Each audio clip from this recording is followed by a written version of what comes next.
দেশের বেশিরভাগ এলাকার উপর দিয়ে বয়ে যাচ্ছে তাপপ্রবাহ। উল্টো বাতাসে আর্দ্রতা বেড়ে গরমের অনুভূতি আরও বাড়িয়েছে। কোথাও দমকা হাওয়া বয়ে গেলে তাতেও উষ্ণতা ভর করেছে। ফলে সাধারণ মানুষের গরমের কষ্ট আরও বেড়েছে। তবে বৃহস্পতিবার থেকে বৃষ্টির আভাস দিয়েছে আবহাওয়া অধিদপ্তর।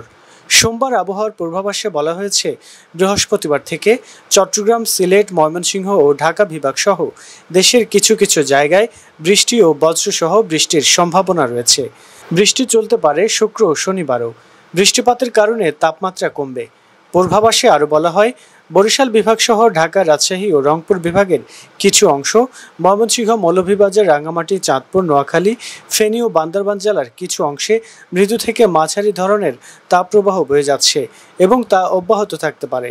24 ঘন্টার পূর্বাভাসে আরও বলা হয়, চট্টগ্রাম ও সিলেট বিভাগের দু এক জায়গায় অস্থায়ীভাবে দমকা বা ঝড়ো হাওয়া সহ বৃষ্টি অথবা বজ্রসহ বৃষ্টি হতে পারে।